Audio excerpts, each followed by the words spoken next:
So these are the assembly instructions for my Gable box with a crayon holder. I have two identically shaped pieces. I'm just folding and burnishing all the score lines.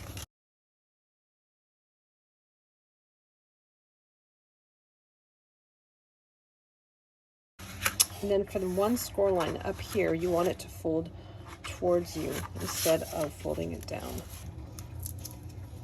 So I'm just putting glue on this tab.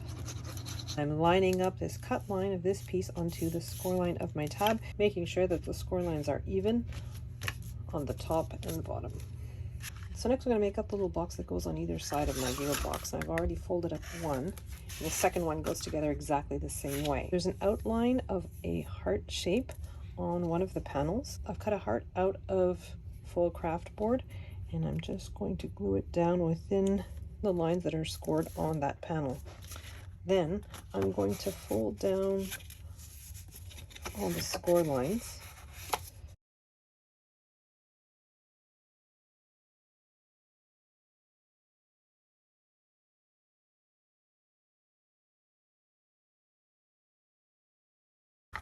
And this score line is actually going to be folded towards me.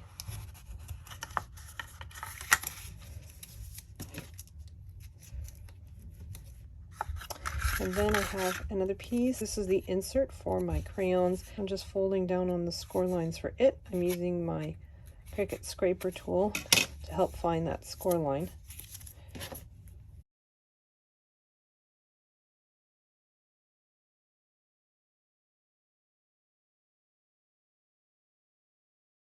I'm going to take my box, I'm going to flip it so that I'm looking at the inside of the box.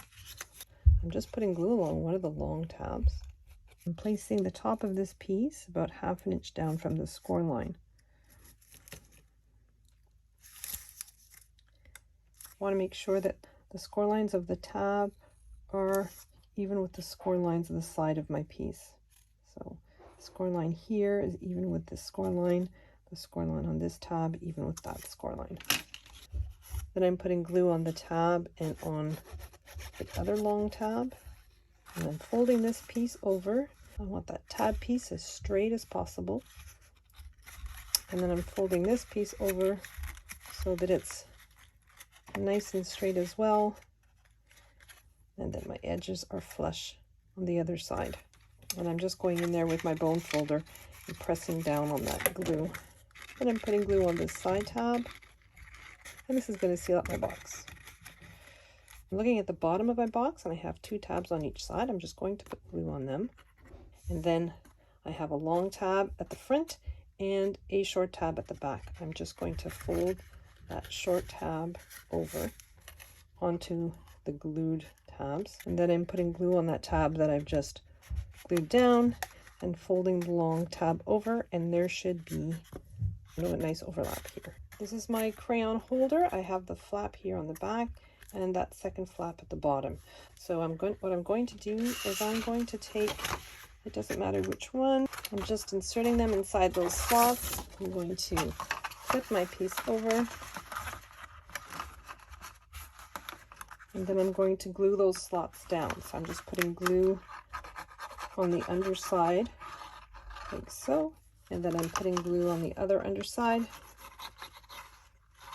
and I'm going to glue that one down.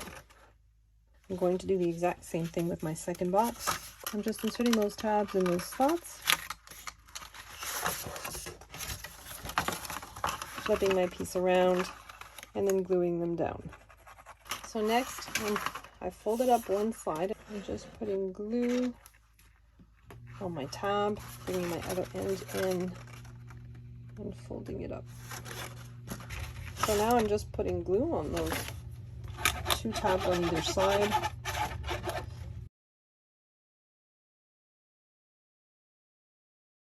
And then I'm folding that large panel over, putting glue on the leftover panel, and sealing the bottom of my box. So next I have my decorative handles. So there are two sides to my handles that join in the center. I'm just going to glue them to the outer side. So that's the side you'll see when your box is closed. I'm just putting glue on the back of it, and I'm gluing it so that the top and the edges are flush. I'm going to flip my box around and glue the second one down.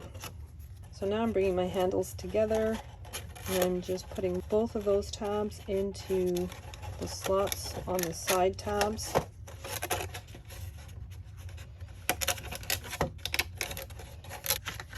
I'm just going to grab some crayons and put them in their slots.